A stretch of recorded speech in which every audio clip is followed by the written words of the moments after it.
Hey everyone, it's Juliana. Welcome to Blue Door Barn. Thank you so much for taking some time to join me today. We are going to be finally doing a tutorial for this super chunky headband ear warmer that I made a short about like a million years ago. But yes, we're finally doing it. So let's do it. Yeah. I am going to be using some pink yarn today, and this is a number 7 super jumbo bulky yarn. I get mine at Hobby Lobby. It's called Eternal Bliss, but as long as it's number 7, you should be able to make it happen pretty easily. And honestly, you could make it with probably a 5 or a 6. You would just need to do more chain to ensure that it could wrap all the way around your head, and you might need to do an extra row to make it wide enough. But let's go ahead and show you how to do it with this number 7. So first thing we're going to do is create our slip knot, which I like to do a little U shape like this, flip it over to make that loop, reach through there and grab the working yarn, so that's the one that's attached to the yarn ball, and then pull that through to make your loop, and then you can use the pull on the tail to tighten up that loop, or to loosen it you can go here, pull there. Sorry, okay, maybe if it's the chunkier yarn's a little fussy. There we go. All right, so now that we've got our loop, we are going to make 20 basically foundation chain, and we are doing finger knitting or hand knitting, however, whatever you want to call it. So all we need are our hands. So to make our first chain, all we're going to do is reach through that loop, grab the working yarn, and pull it through to make your first chain. This is your first chain right here. So we're going to reach through, grab the working yarn, and pull up a loop to make your second chain. We're going to continue doing that. That's the third. Just reach through, grab the working yarn, and pull it through. And we're going to continue doing that until we have 20. So that's 4, 5, 6, reaching through, pulling up a loop for 7,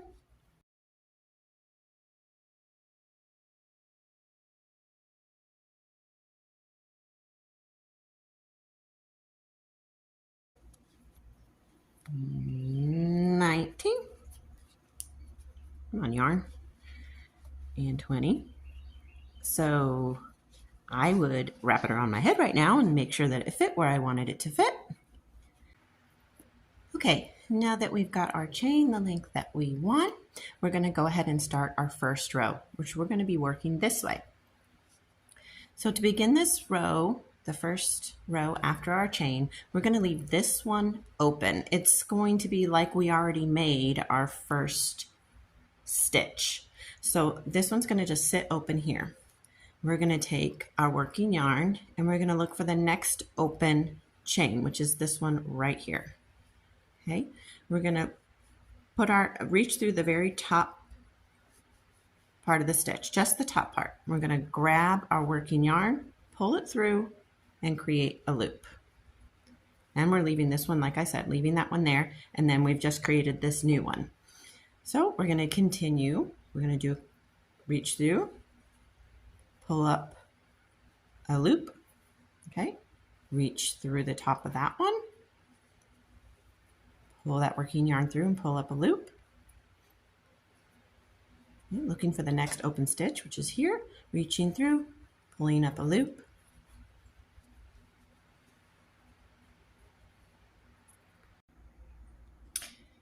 Okay, so we're just going to keep working down the line. One in each stitch, in each of the foundation chain.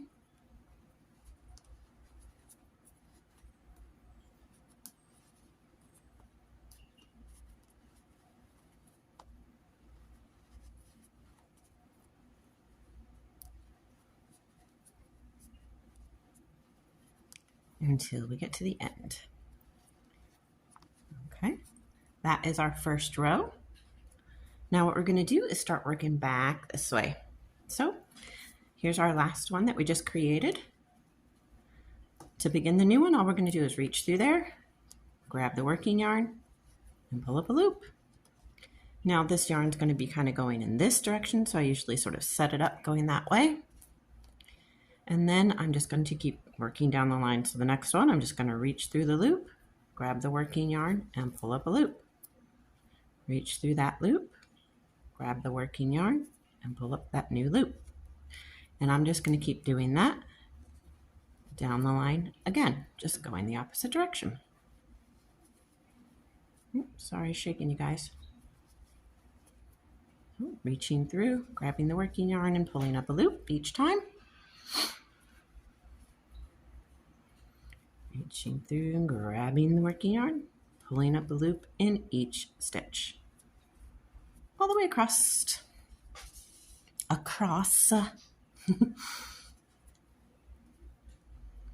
This is a super fast project, so it's fun. And it will keep you so warm. Granted, now we're about to be in summertime, so we don't really need it, but hey, y'all will be ready for the next season. Okay, now this one that you skipped at the very first row, we're going to work into that one this time. So we'll reach through and pull the working yarn into a loop. Okay. Now already we're going to close this off because we're not going to make it super duper wide. So we really only do 2 rows, and now we're going to work back the closing row. So to do that, we are going to, in our last stitch that we did, we're going to pull up a loop, okay? Then we're going to go into the next one, reach through, pull that working yarn through to pull up that loop. But now we're going to take this one and feed it through the first one so that it sort of locks it in place. Okay, now we're going to leave that there.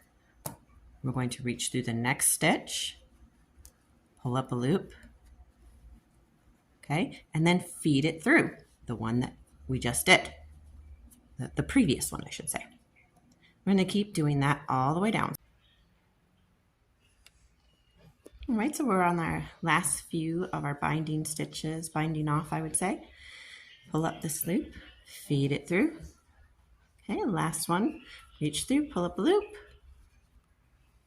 feed it through. Then you're going to break off your yarn and get ready to close this off. Okay, so to bind that off, we're going to reach through the last stitch. We're going to pull our tail through all the way through, and pull it tight so that it makes a snug knot at the end. So this is what I'm considering the right side, right? The pretty side. So I'm going to fold this over so the ends meet. I'm going to take my tail and I'm just going to weave it through both ends, right? To connect them. So I'm not going to stitch it together like a whip stitch almost. I'm just going to take it through here, through the stitch on the side, right? I'm going to pull that all the way through, and I'm going to feed it through the other half, the other side, so that it stitches it together.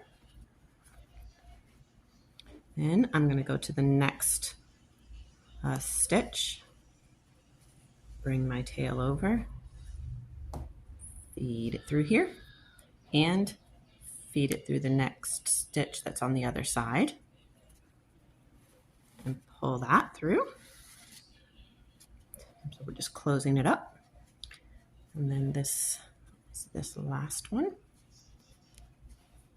And then this last one over here on the other end. Just tricky, but it's there.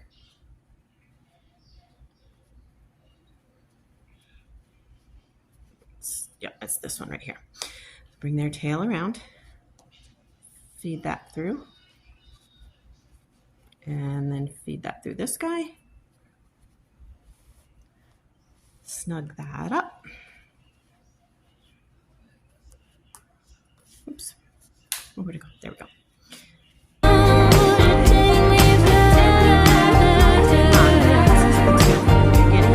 Over. I'm going to tie these together. Probably going to double it. We get a nice knot. Then I'm going to take the tail and I'm going to just weave it through a few stitches to hide it.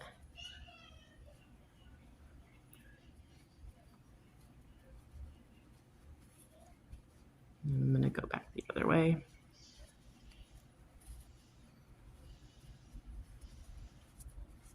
Okay. And I'm just weaving it underneath some stitches, just weaving it through so that I can break that, and that will be, I could probably cut that a little closer, but whatever, that's fine.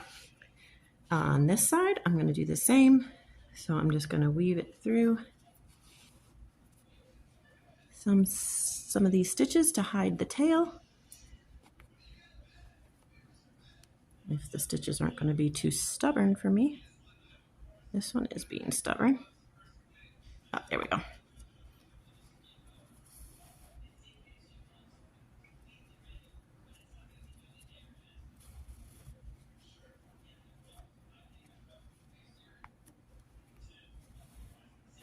It's probably sufficient. I'm going to break it off. And I'm going to flip it. So there's where I just seamed it up. And here it is. Pretty cute. It's super chunky, but it'll keep you so warm. So I hope you guys give it a try. If there's something that you'd like to see me make, or if there's questions that you have, you can always ask questions and I'll do my best to answer them, and or make videos that answer them. Anyway, if you make it, I would love to know how it turned out. Just feel free to leave a comment if you've had a chance to make one, what you thought of it, or if you had any questions. And I would surely love a like. And of course, you're always welcome to subscribe. And I really appreciate you guys. I hope you're having a great day, and I hope to see you soon. Bye.